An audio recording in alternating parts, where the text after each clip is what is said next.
Bonjour à tous et bienvenue à ce premier webinaire retraite avec aujourd'hui un thème qui vous invite à reconstituer votre carrière afin de vous assurer que tous les droits que vous avez cotisés au cours de tout votre parcours professionnel ont bien été enregistrés auprès de vos caisses de retraite et vous donneront bien à l'échéance les droits qui seront les vôtres. Voilà, et vous allez voir que c'est pas forcément évident et qu'il y a beaucoup d'anomalies dans les relevés de carrière qui sont aujourd'hui à votre disposition.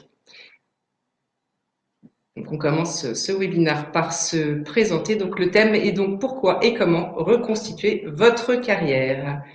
Donc très rapidement, pour présenter un peu notre cabinet, moi je suis Nathalie Bader, je suis juriste en droit de l'économie, je suis expert retraite depuis une vingtaine d'années avec 15 ans de direction de cabinet conseil.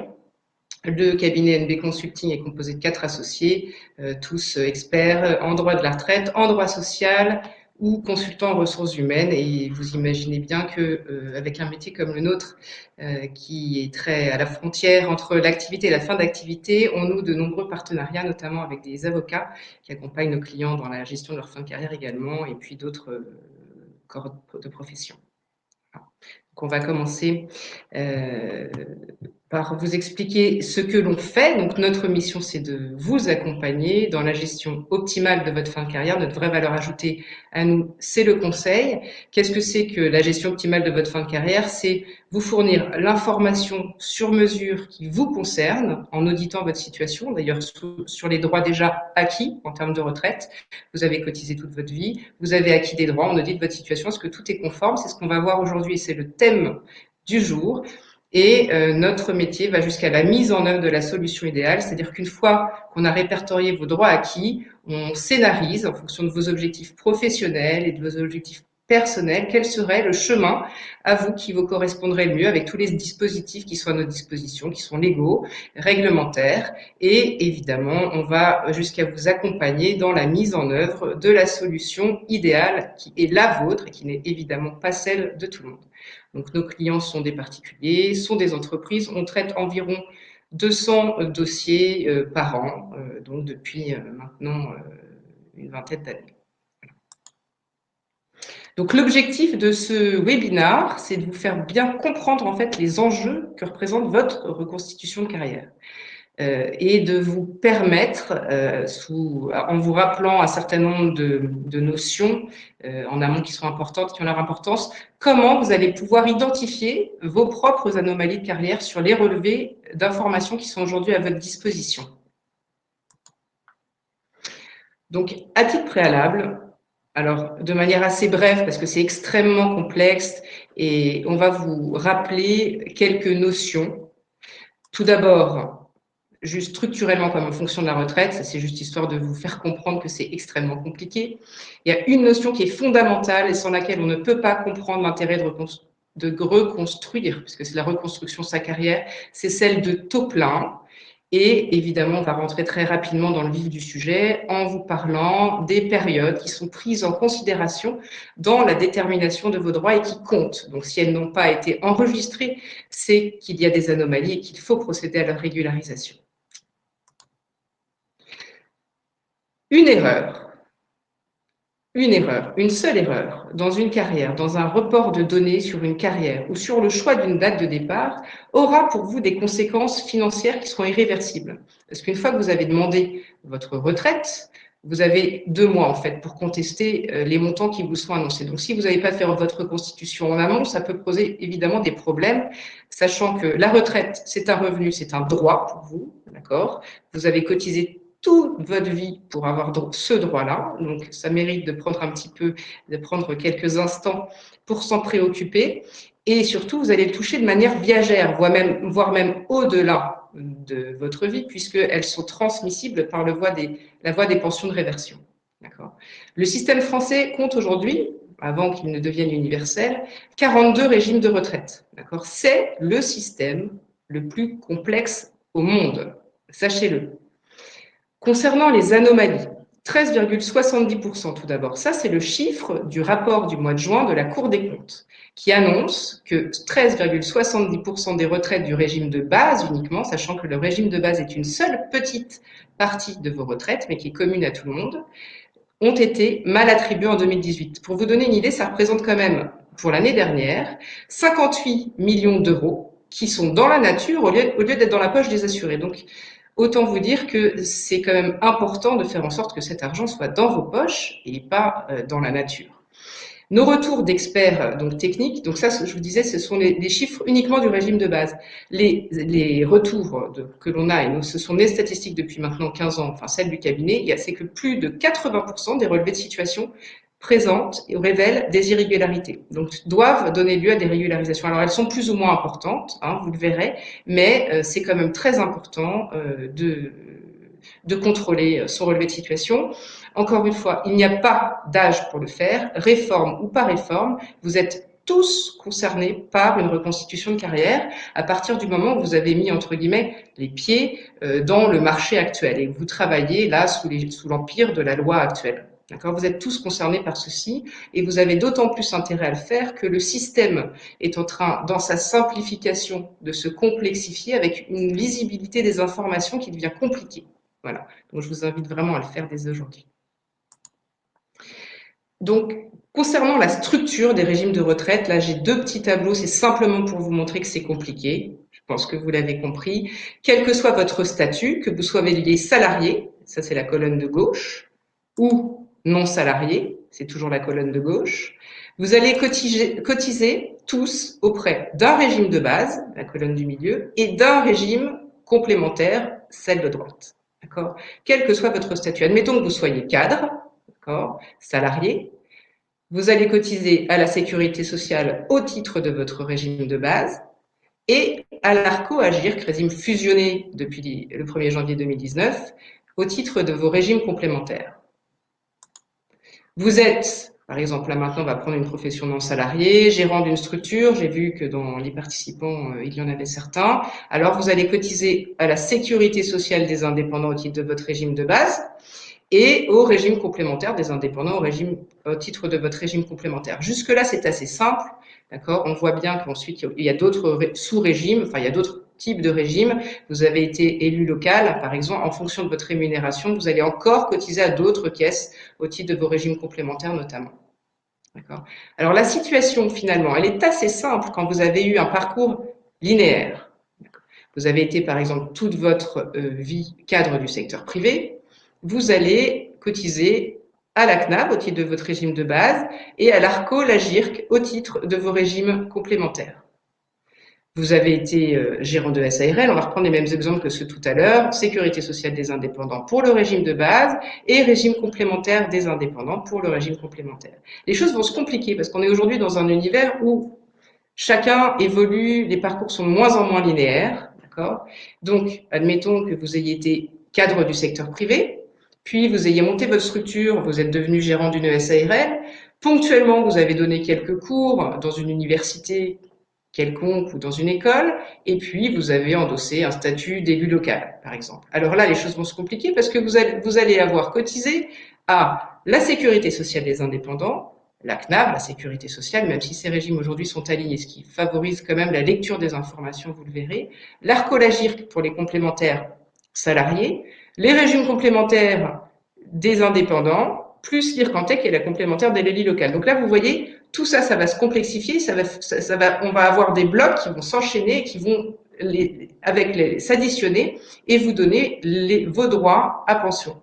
Sachant qu'en plus, et on ne va pas rentrer dans les règles de calcul, mais vous imaginez bien que pour faire simple, le système français prévoit jusqu'à présent des règles de calcul qui diffèrent en fonction des régimes d'appartenance.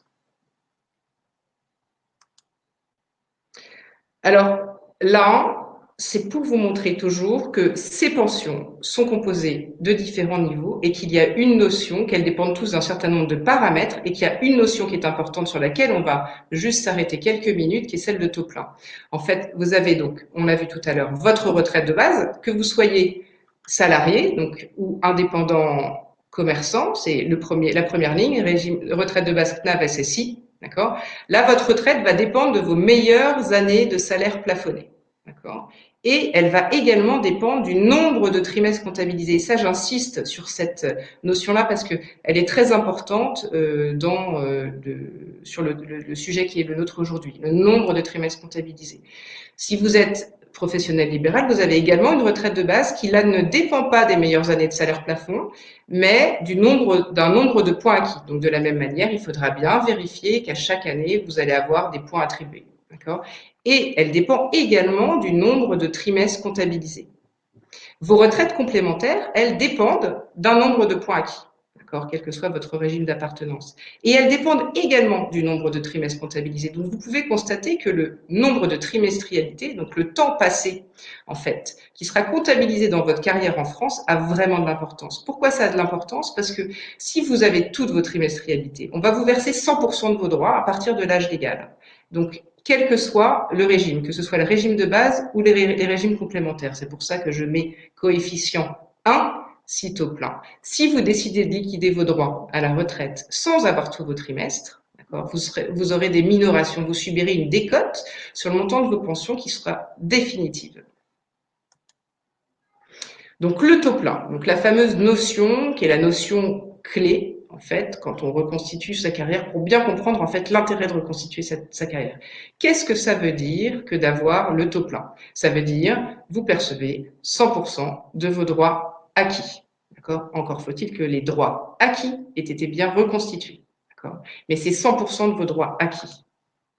On a deux options pour avoir le taux plein. Il existe deux niveaux en fait de lecture du taux plein. Le premier, c'est que vous avez l'âge légal de départ à la retraite. Donc j'ai vu qu'en fonction des dates de naissance de chacun, pour vous c'est 62 ans pour tout le monde. Vous avez l'âge légal de départ au taux plein et le nombre de trimestres requis. Donc ça, en fonction de votre année de naissance, on va le voir après. Le nombre de trimestres qu'il vous faut va évoluer.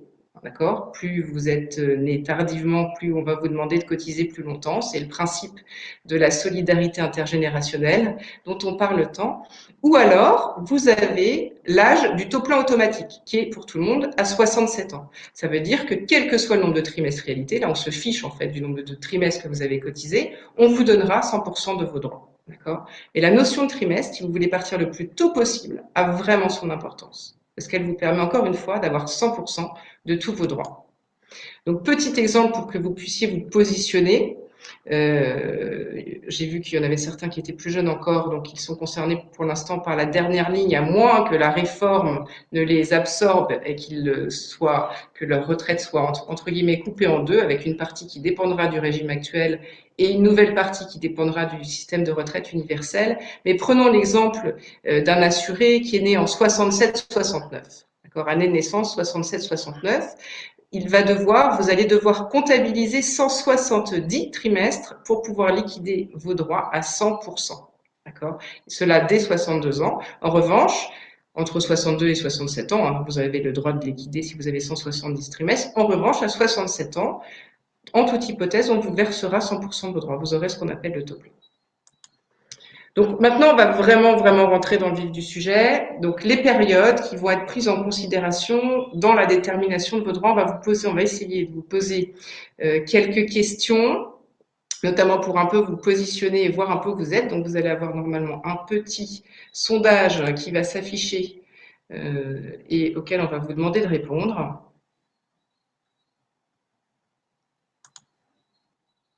Ça fonctionne.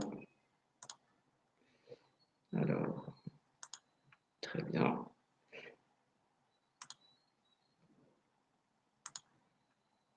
Je ne sais pas si vous l'avez eu. Avez-vous eu le sondage? Bon, visiblement non. Non. Alors, je vais essayer. Si. Vous l'avez eu. Donc, on vous demande en fait le type de parcours professionnel que vous avez eu. En fait, est-ce que vous avez eu un parcours linéaire, donc plutôt toute votre carrière en France avec un seul statut, par exemple un statut cadre, ou un parcours avec plusieurs statuts, vous avez endossé à la fois le statut de gérant, le statut d'élu local et ou le statut de professionnel libéral et ou le statut de salarié. Alors là, c'est la deuxième option. un parcours à l'international assez simple ou un parcours compliqué et à l'international. C'est le sens de la question, simplement pour voir un peu les sujets sur lesquels on va insister un petit peu.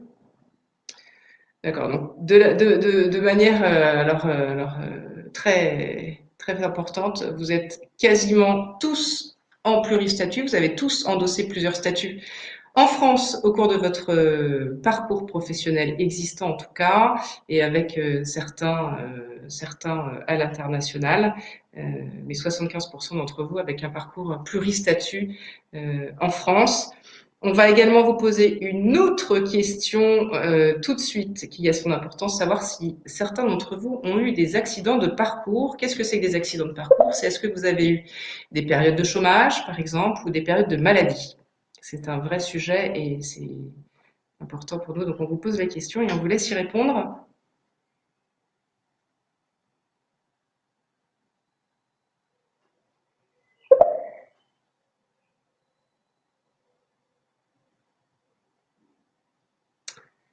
Très bien. Alors, 77% d'entre vous, enfin, de ceux qui ont répondu, tout le monde n'a pas encore répondu, mais pour l'instant, même beaucoup plus. Bon, bref, la majorité d'entre vous ont eu ces périodes-là, donc c'est très intéressant. On va donc se concentrer sur ces périodes-là en particulier, et vous montrer des exemples qui risquent de vous concerner. Alors, donc les périodes qui sont prises en compte dans la détermination de vos droits. Donc, ils vont compter dans les fameux trimestres qui vont vous permettre d'avoir votre taux plein, donc 100% de vos droits. D'accord? Ce sont déjà toutes vos périodes d'activité, de manière très globale. Les périodes d'activité salariées et non salariées, tout régime. Et vous allez voir qu'il n'est pas forcément évident que dans les relevés que vous allez télécharger sur vos interfaces web, on va vous montrer comment, vous ayez toutes les périodes qui y figurent. Mais tout compte, en fait, en gros, il faut se dire que tout ce que vous avez effectué comme période d'activité va être comptabilisé dans la détermination de vos droits, en tout cas dans la notion de temps, de taux plein. Le chômage, donc les périodes d'activité indemnisées, enfin d'inactivité ou les périodes de chômage, les périodes d'indemnisation plus exactement. Alors ça, c'est très important. Les périodes de chômage indemnisées vont vous donner deux types de droits. La première chose, vous avez vu tout à l'heure qu'on a dit que vous aviez une partie tous qui était le régime de base et une autre partie le régime complémentaire. Eh bien, les périodes de chômage, lorsqu'elles sont indemnisées, vont vous valider des trimestres de toute façon de manière automatique, y compris pour les périodes de carence. On sait que les périodes de carence sont plus ou moins grandes en fonction du montant des indemnités qui vous sont versées, dans le cas notamment de négociations, etc. Mais de toute façon, vous aurez des trimestres. Donc, vous ne serez pas pénalisé sur le facteur temps quand vous êtes en période de chômage indemnisé. De la même manière, quand vous êtes en période de chômage indemnisé, on va vous attribuer des points de retraite complémentaires. Là, en l'occurrence, les points de retraite complémentaires, en tout cas législation en vigueur, vont vous être attribués uniquement pour les jours d'indemnisation, c'est-à-dire que la période de carence, elle, ne sera pas prise en considération. En revanche, et ce qui est très intéressant, c'est que les points de retraite chômage sont attribués sur la base de la rémunération qui était la vôtre l'année d'avant, et non pas sur la base de l'indemnisation que vous allez percevoir. Alors ça, malheureusement, ou heureusement, je ne sais pas, c'est en train de changer, mais sur toutes les années, en tout cas antérieures jusqu'à présent, ce sont les salaires de référence qui étaient le vôtre l'année d'avant le chômage qui va servir au calcul de vos droits. Donc il faut le savoir, ce sont des périodes qui, vous allez le voir, manquent très souvent à l'appel sur vos relevés de carrière. Nous avons également les périodes de chômage non indemnisées. Eh bien, elles comptent aussi dans une certaine mesure. Alors, uniquement celles-ci pour le régime de base et pas sur le régime complémentaire, puisque comme je vous le disais tout à l'heure, simplement les périodes de chômage indemnisées, les jours indemnisés, sont comptabilisés dans le calcul de vos droits. En revanche, les périodes de chômage non indemnisées comptent en nombre sur le timing, sur le temps qui vous est donné et qui compte donc pour la détermination de votre taux plein. Elles sont comptabilisées dans la limite d'un an, si vous avez moins de 55 ans à la date de la cessation de votre indemnisation. D'accord? Donc ça, c'est un an. Ou 5 ans, si vous avez plus de 55 ans. D'accord? Et plus de 20 ans de cotisation au régime général. D'accord? Donc c'est pas rien. Et ça, évidemment, ces périodes de chômage non indemnisé ne sont jamais inscrites sur le relevé de carrière. Alors, un sujet d'actualité où les choses sont en train un petit peu d'évoluer à cause de la situation, parce qu'il y a énormément il y a un salarié sur deux quasiment qui est en période de chômage partiel aujourd'hui, mais les périodes de chômage partiel ont un impact également sur le calcul de vos droits, mais relativement limité. D'accord. La période de chômage partiel, c'est considéré en fait comme une période d'activité partielle.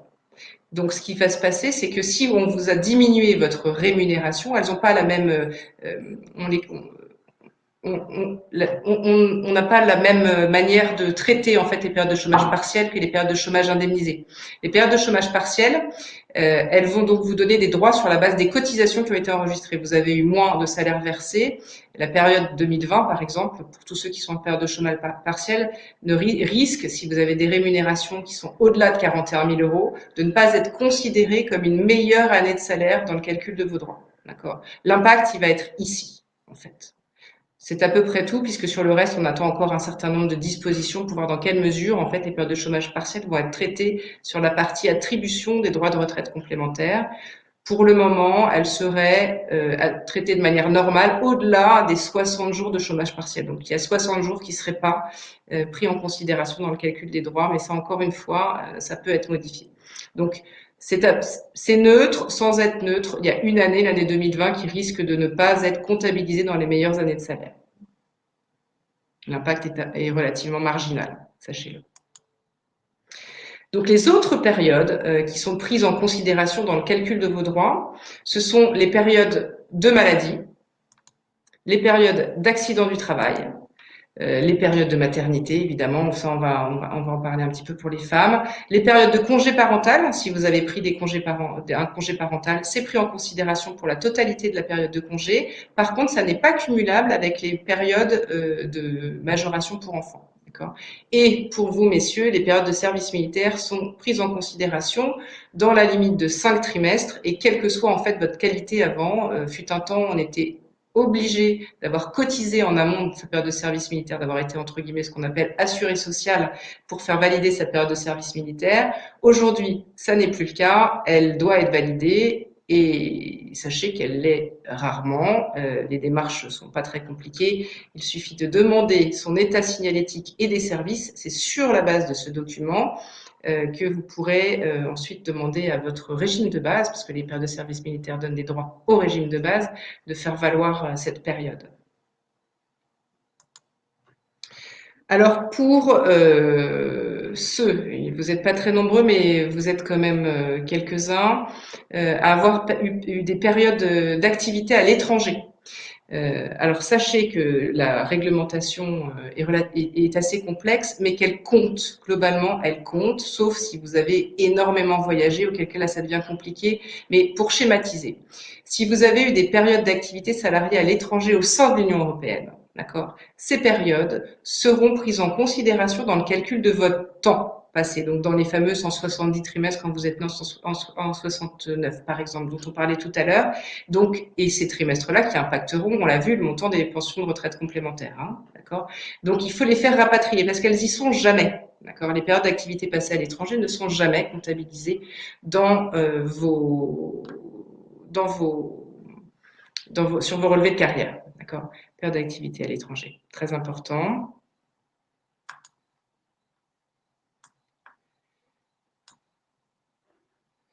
J'ai une question. J'ai une question alors sur les périodes. Je vais essayer d'y répondre tout de suite. Oui, alors pour ceux qui auraient travaillé en Angleterre, j'ai la question de Guillaume qui me dit pour ceux qui aient du travail en Angleterre, qu'est-ce qui a changé avec le Brexit? Eh bien, ça va changer à partir de la fin de l'année, mais les droits sont transportables. En fait, il y a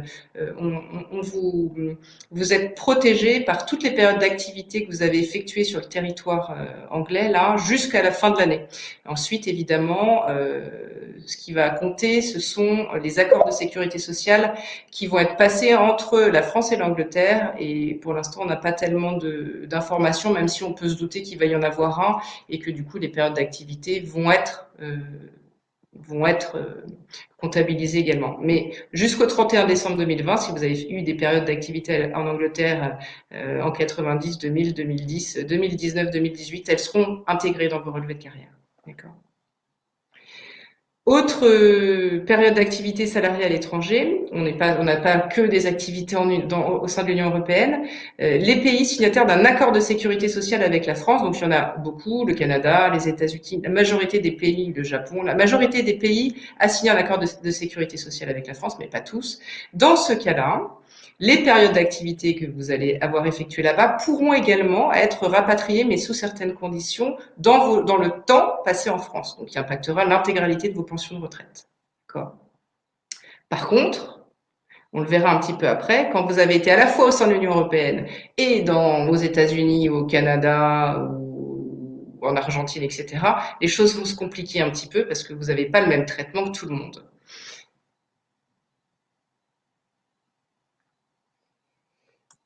Alors, je répondrai à certaines. J'ai une question. Salaire pris en compte, plafond sécu ou le vrai salaire de Ennio, cela dépend. Pour le régime de base, c'est le salaire jusqu'au plafond. Pour les autres, c'est le salaire global. Et pour les périodes d'activité à l'étranger, c'est que du temps. On n'intègre pas le salaire qui a été perçu à l'étranger. Les pays d'accueil dans lesquels vous avez travaillé, parce qu'évidemment, les périodes sont intégrées quand vous avez cotisé dans le pays sous la forme d'un contrat local. D'accord. Le pays vous versera également des droits sur la base des rémunérations et des cotisations que vous avez versées sur vos rémunérations. Il y a également des pays qui n'ont pas signé d'accord de sécurité sociale avec la France. On a pas mal, nous, de clients qui sont à Singapour, par exemple. Ces périodes d'activité salariée à l'étranger, quand elles ont été effectuées après 1983, après le 1er avril 1983 très exactement, ne sont pas prises en compte dans le calcul de vos droits. D'accord. Ça veut dire quoi en fait? Ça veut dire que si vous êtes en partance pour un pays, par exemple, vous avez des opportunités d'expatriation, faites très attention en fait à justement aux accords de sécurité sociale qui ont été passés ou aux objectifs qui sont les vôtres. Si c'est de voyager beaucoup, il faut peut-être s'interroger sur l'intérêt de cotiser de manière volontaire auprès des caisses françaises pour pas perdre ce facteur temps et pour optimiser en fait le montant de vos pensions qui vous permettra aussi et d'optimiser également la date de déclenchement de ces droits à pension pour toucher plus le plus tôt possible. Parce qu'aujourd'hui, retraite ne rime plus en France avec cessation d'activité. La retraite, c'est une optimisation de rémunération de fin de carrière puisqu'elle se cumule avec des revenus d'activité. Autant faut-il avoir le taux plein pour être tranquille. D'accord. Il y a évidemment d'autres petites options, ça sera fait l'objet d'un autre webinaire. Donc je vous disais tout à l'heure que les choses se compliquent un petit peu, les choses deviennent un peu plus compliquées lorsque vous avez été à la fois salarié dans le pays de l'Union européenne et salarié dans un pays qui a signé un accord de sécurité sociale. La France ne totalise pas la totalité des périodes dans la totalité des pays. On va prendre en considération, je fais très très simple parce qu'en fait c'est très compliqué, la période la plus longue qui sera la plus favorable pour vous. D'accord. Donc encore une fois, si vous êtes déjà parti, c'est un peu tard. Et si vous n'êtes pas parti, pensez à éventuellement arbitrer l'intérêt de cotiser de manière volontaire auprès des caisses de retraite françaises. On me dit qu'il y a des questions auxquelles je n'ai pas répondu. Alors, on me dit comment justifier la période de chômage. Alors, je reviens un petit peu en arrière, je suis désolée. La période de chômage, s'il y a 30 ans, s'il y a 30 ans, on peut la justifier sur simple attestation. Ça marche encore. Sinon, si vous n'avez pas vos justificatifs et les attestations d'indemnisation chômage, c'est très compliqué de faire valoir vos périodes de chômage puisqu'on a besoin d'une notion qui est celle du salaire de référence pour pouvoir vous assurer que vous avez cotisé avant cette période-là. Je ne sais pas si j'ai répondu à votre question. Donc, je poursuis sur les périodes qui sont prises en considération dans le calcul de vos droits. Donc, on a également les majorations de trimestres d'assurance liées aux enfants. Ça, mesdames, ça vous concerne surtout vous. En gros, Pour tous les enfants qui sont nés avant 2010, les femmes ont 8 trimestres de majoration par enfant. Alors ces majorations, de la même manière, elles figurent rarement sur vos relevés de carrière, d'accord? Donc c'est 8 trimestres par enfant. 4 au titre de la maternité et 4 au titre de l'éducation. Vous avez également des majorations pour enfants au titre de l'adoption pour les enfants adoptés et des majorations qui concernent le congé parental d'éducation, on l'a vu, mais non cumulables avec les majorations pour enfants. Pour les enfants qui sont nés après 2010, j'ai vu aussi qu'il y avait des plus jeunes. Vous avez la possibilité de partager la majoration, de donner 4 trimestres au père, 4 trimestres à la mère. Alors là, bon, c'est un calcul savant. C'est un calcul savant. Qui est celui qui va avoir le plus à l'échéance? C'est un peu compliqué de se positionner dès à présent, mais ça peut être un pari sur l'avenir en tout cas. Voilà. Donc la reconstitution de carrière. Donc là, on va vraiment vous montrer comment ça se passe de manière très concrète avec des exemples sur des relevés individuels de situation pour que vous voyez un peu, que vous mesuriez l'importance que ça a. L'objectif, encore une fois, de ce sujet, c'est d'optimiser le montant, vraiment l'enveloppe, le montant des pensions. On n'est pas sur l'optimisation de la date de départ, qui sera encore un autre sujet et qui est aussi possible, mais qui ne concerne pas tout le monde aujourd'hui en tout cas. Donc la reconstitution de carrière, on va évidemment vous montrer comment ça fonctionne avec quelques exemples. Donc vous aurez compris, lorsque l'on a fait un peu l'énoncé de toutes les périodes qui étaient prises en considération dans la détermination de vos droits, que les erreurs les plus fréquentes concernaient la non-validation de trimestre, d'accord, qui impacte la date de départ, donc ça c'est une chose et c'est aussi important, et le montant des pensions tant du régime de base que celle des régimes complémentaires. D'accord. Les autres erreurs fréquentes, ce sont les plafonds sur le régime de base qui sont erronés et qui vont impacter à la fois le montant de vos pensions et la date de départ. Sachez qu'en France, on vous valide des trimestres quand même sur la base d'une rémunération perçue, d'accord, et pas sur la base du temps effectivement passé. Ça, c'est aussi une autre petite subtilité. Vous avez également beaucoup d'anomalies qui concernent les erreurs de transfert entre les caisses de retraite complémentaires, les périodes de chômage, etc. Cela, ça impacte vraiment le montant de vos pensions, les montants des pensions de retraite. Et in fine, sur les notifications, on relève parfois des erreurs sur les majorations pour enfants qui sont mal attribuées. Vous avez des majorations à la fois sur vos retraites de base et sur vos retraites complémentaires. Concrètement, pour vous donner une idée, prenons une pension de retraite mensuelle de 3 000 euros. Il vous manque un certain 5 années de validation, ce qui est relativement fréquent. Ça peut être très vite une période à l'étranger qui figure pas sur votre relevé. Ça représente quand même en capital viager presque 220 000 euros sur le capital viager, sachant que ce capital est transmissible en plus par voie de réversion. D'accord. Donc ça vaut le coup de prendre quelques heures de son temps pour aller vérifier que tout est conforme à votre parcours en tout cas. Plafond sécurité sociale. Oui, les plafonds sécurité sociale erronés. Oui, sur les erreurs. Oui, les plafonds sécurité sociale. Admettons qu'aujourd'hui, en 2020, vous avez un plafond de 41 000 euros environ.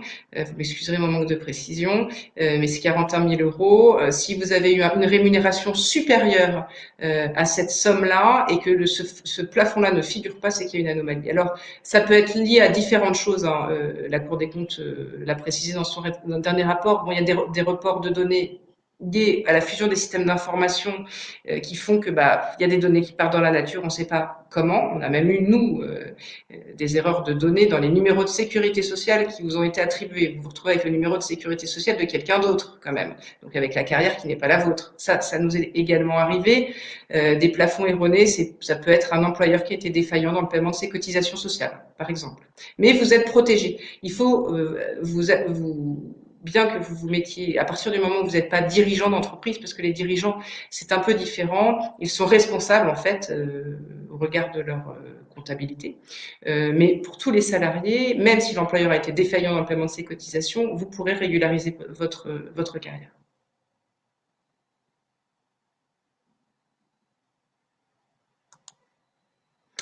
Alors, où vous allez aller chercher votre information? où vous allez aller chercher votre relevé si jamais vous l'avez pas encore. Alors nous, on privilégie le site de l'assurance-retraite.fr parce que c'est le plus institutionnel, le plus peut-être même ergonomique.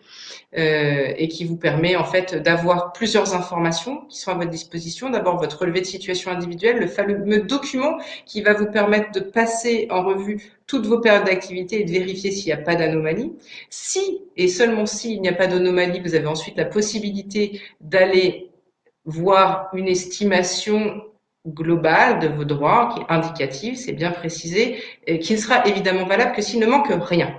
D'accord. S'il manque quelque chose, la date sera fausse, les montants seront faux. D'accord. Et ça représente parfois des montants colossaux. Et vous avez également la possibilité de demander, on l'a mis parce que c'est dans la loi Fillon, un entretien individuel, mais en pratique, cet entretien, il est très peu accordé parce que les gens sont beaucoup trop nombreux, les caisses sont embouteillées, etc., etc.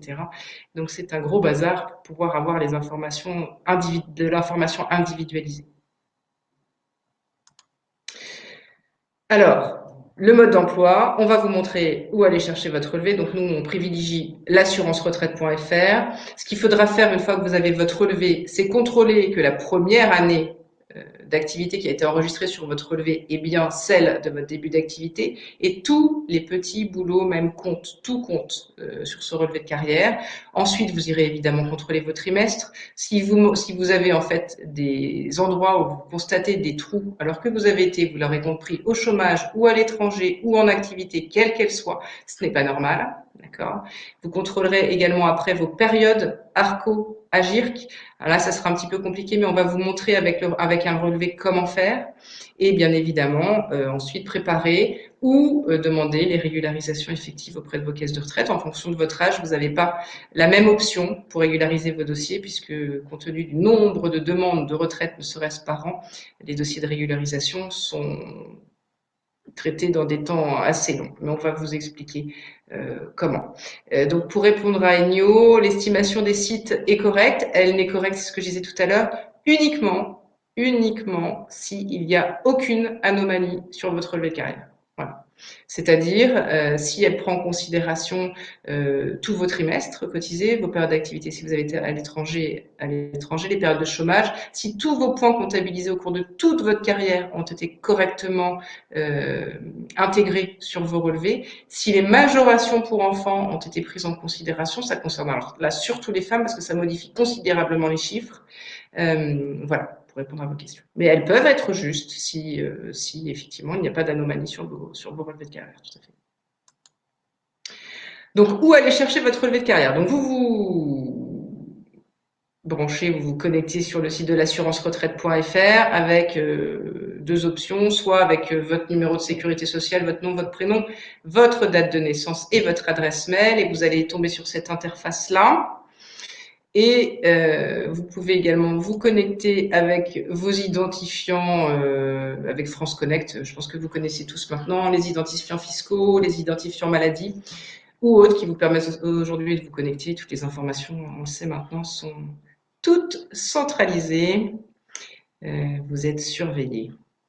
Voilà, donc une fois que vous avez récupéré vos informations, vous êtes sur votre site, sur votre interface, vous allez cliquez sur Mes démarches en ligne et le deuxième petit carré sur la gauche qui vous permet de télécharger votre relevé de carrière tout régime, ce qu'on appelle le RIS, relevé individuel de situation. C'est sur la base de ce document et seulement de ce document que l'on pourra vérifier et contrôler ses droits à la retraite. Donc vous allez chercher ce document.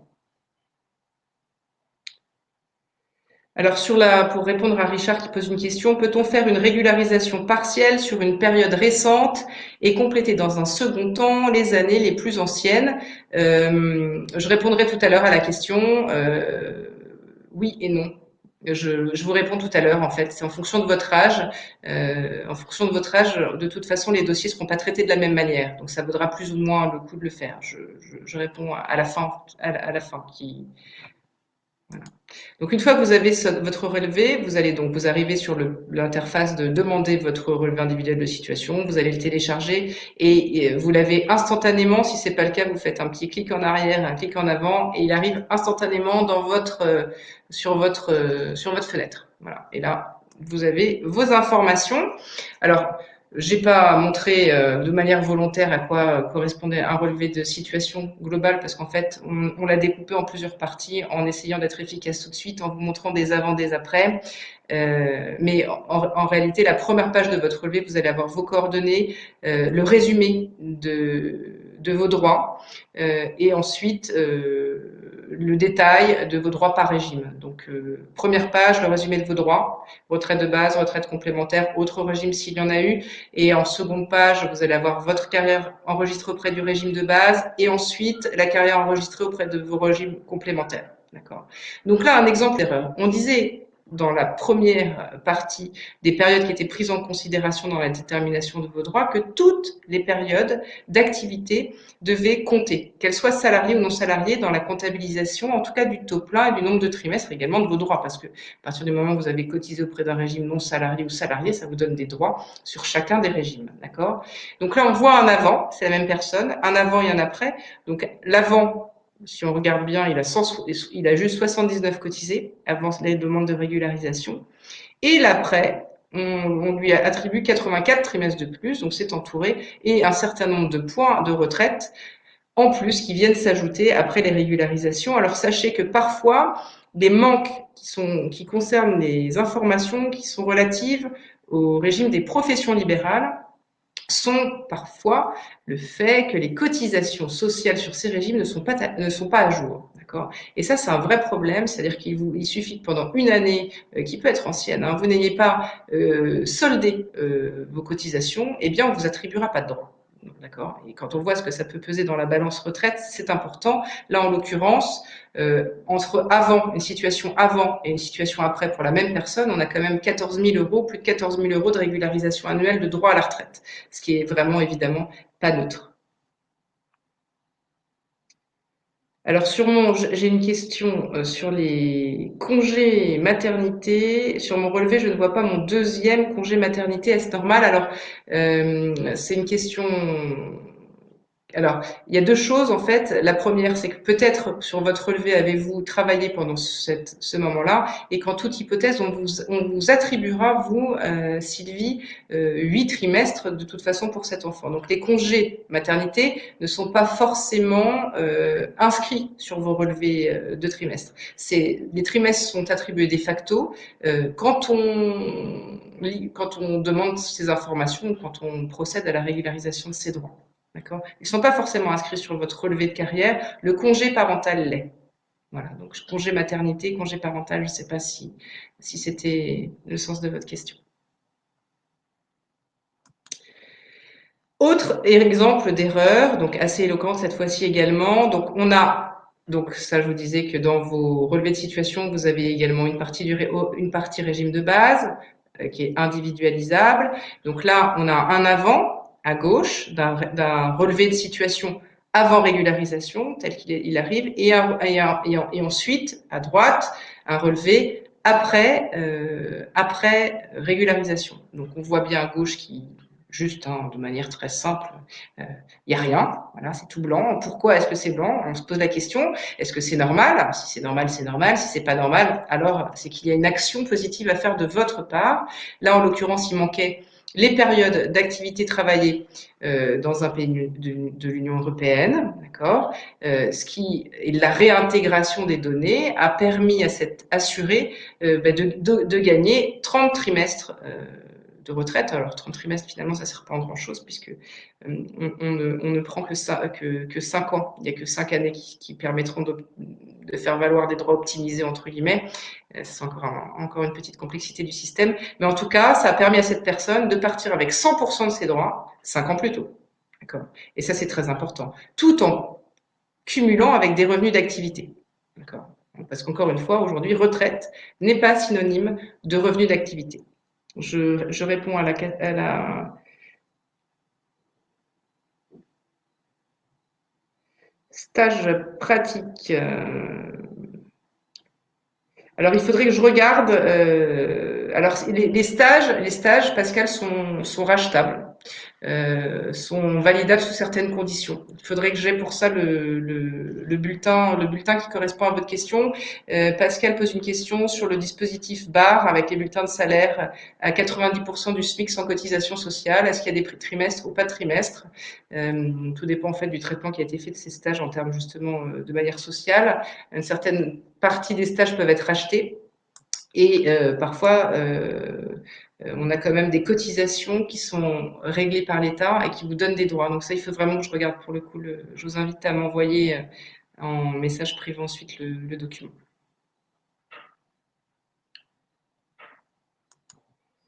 Autre exemple d'erreur. Alors là, on passe sur la partie, le second bloc de vos retraites, les régimes complémentaires. D'accord. Et là, je pense que vous allez être nombreux à être concernés par cela.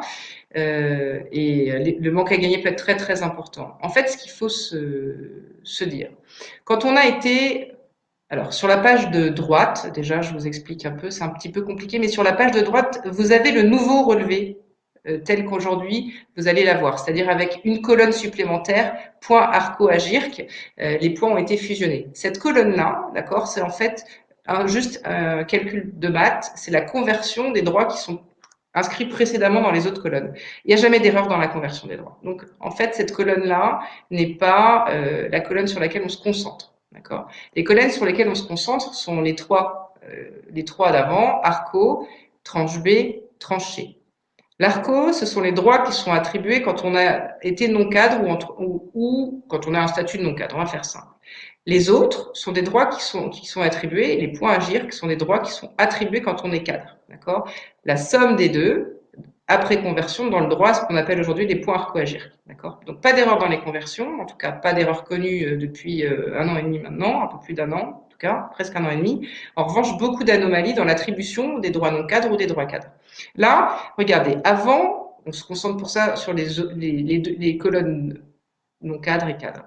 On voit qu'il y a des zéros partout. D'accord. Donc on se pose la question, au niveau où il y a des zéros, est-ce que au cours de ces périodes, j'ai été cadre ou pas cadre, tout simplement. Si j'ai été cadre, alors il y a une anomalie, je vais chercher mes bulletins de salaire, je les regroupe dans un dossier, etc., pour procéder à la régularisation de mes droits et informer ma caisse de retraite.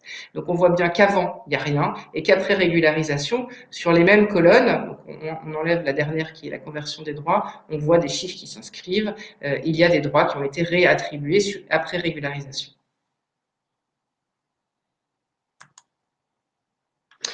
Idem, hein, c'est le même type d'exercice, sauf que là, on a mis la conversion et voilà. Donc, ARCO, il y a des droits non cadres attribués à gauche.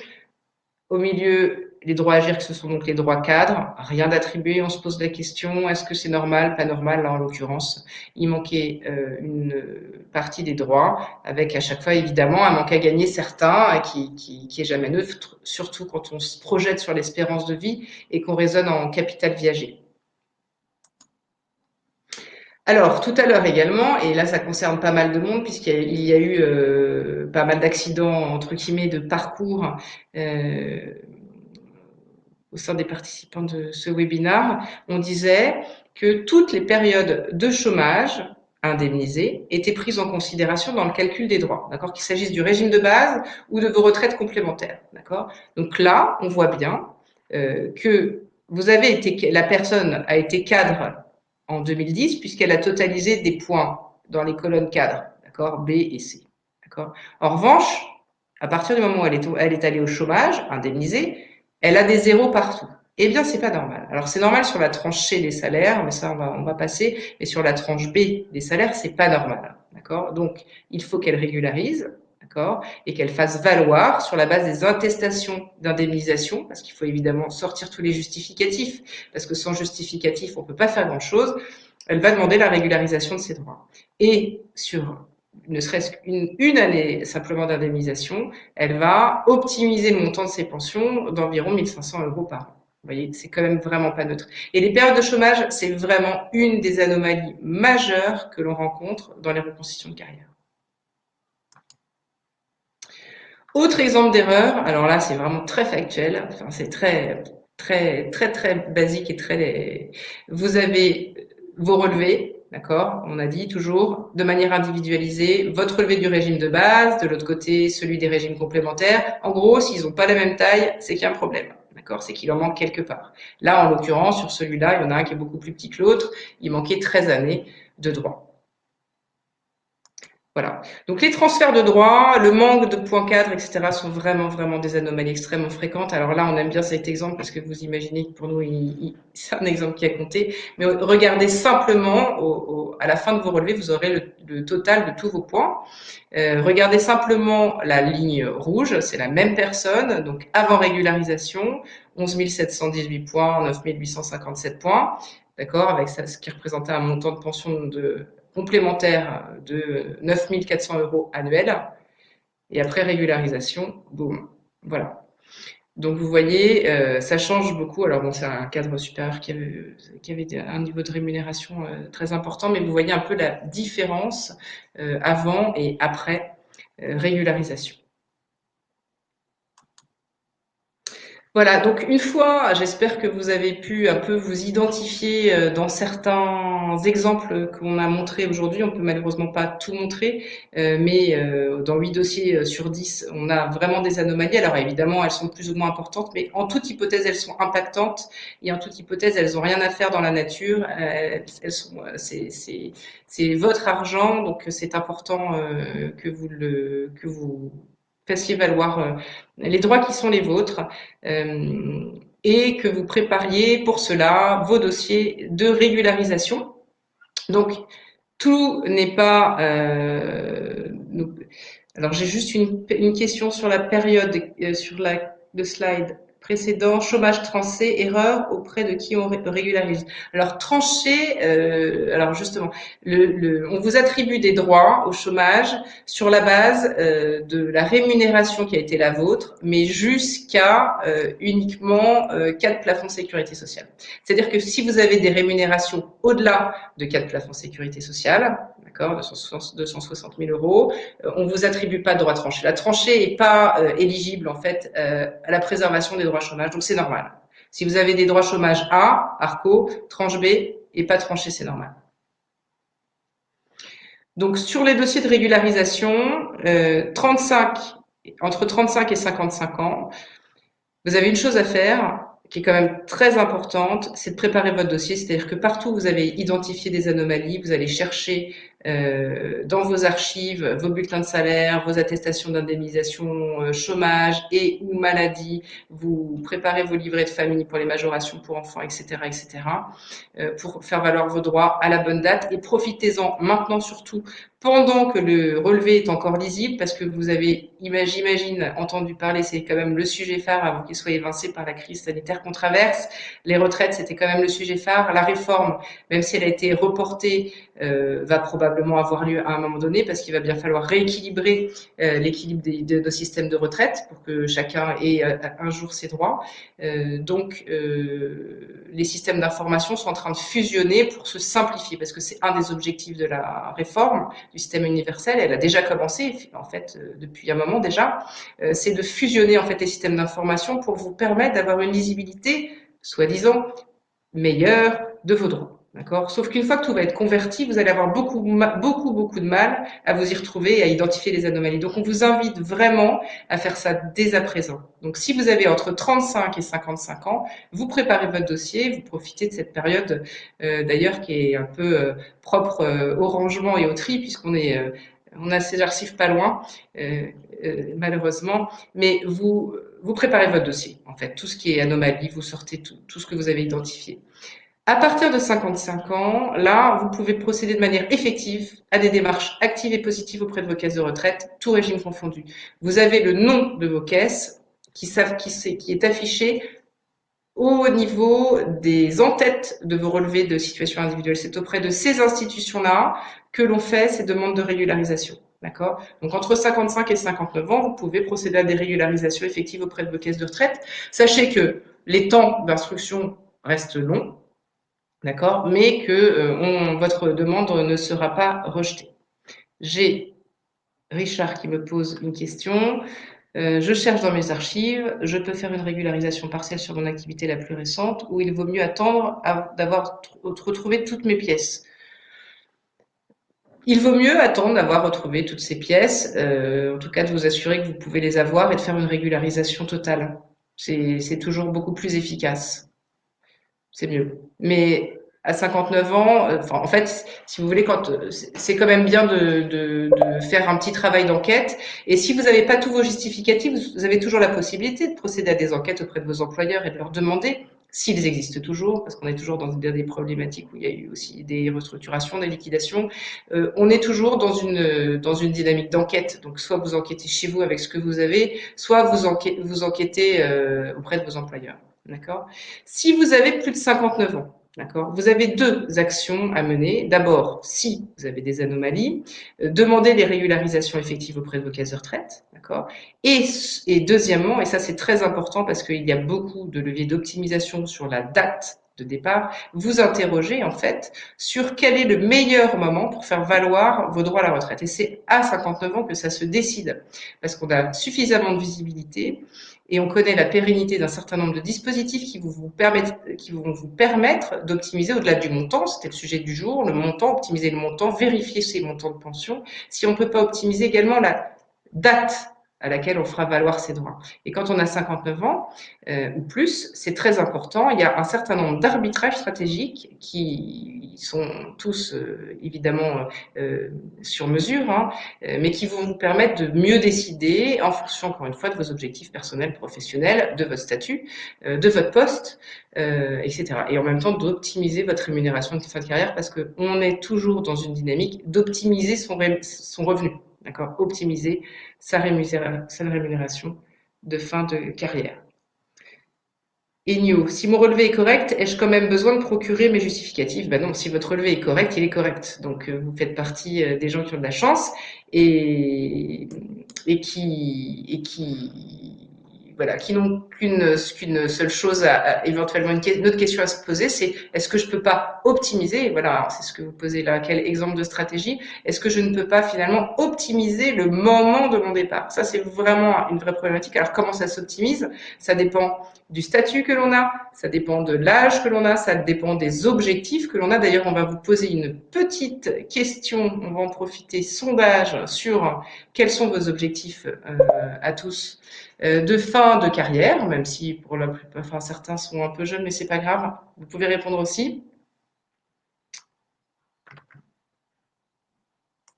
Hop, donc les objectifs, on vous demande, est-ce que c'est de cesser? C'est assez simple, hein, c'est cesser, est-ce que vous avez envie d'arrêter le plus tôt possible? Donc de partir faire un tour du monde par exemple et d'arrêter toute activité, de faire du bénévolat, etc. De poursuivre votre activité en travaillant moins, en levant le pied un petit peu, mais en ayant toujours un pied sur le marché du travail, ou est-ce que finalement la seule chose qui vous intéresse, enfin vous avez vraiment aucune envie d'arrêter, par contre vous êtes intéressé pour gagner plus en fin de carrière, c'est quand même important de le préciser, tout en continuant à travailler de la même manière.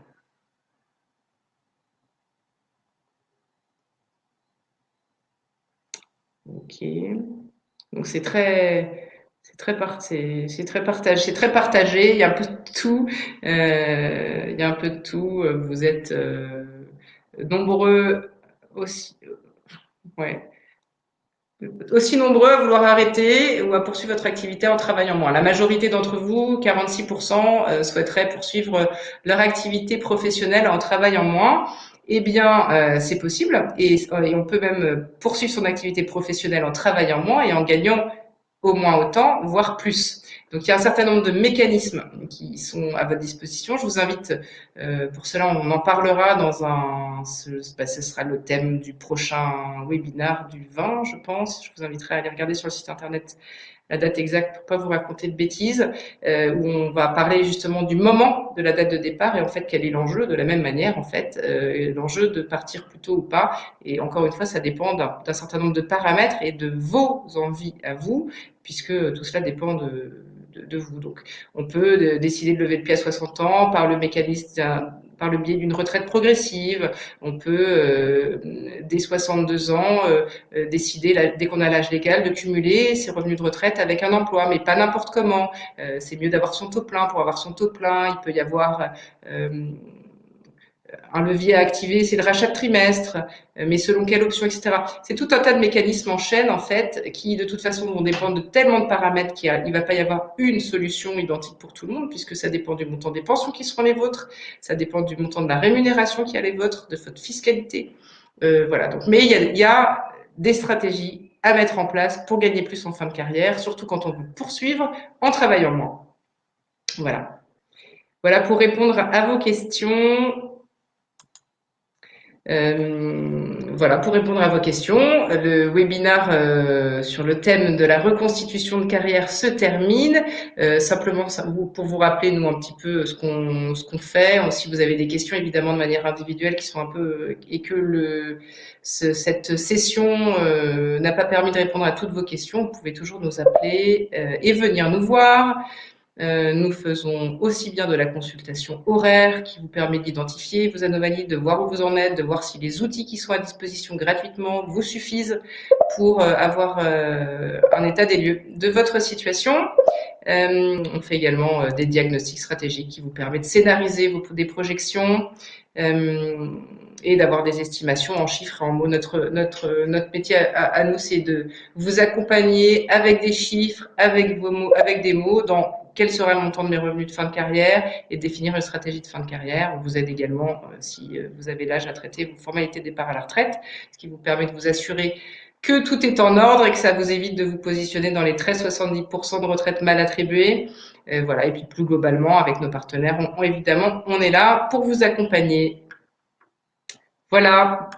Nous vous remercions beaucoup pour votre participation et puis on vous invite à aller voir nos prochaines dates de webinaire si vous êtes intéressé sur notre site internet. Merci à vous tous. Merci.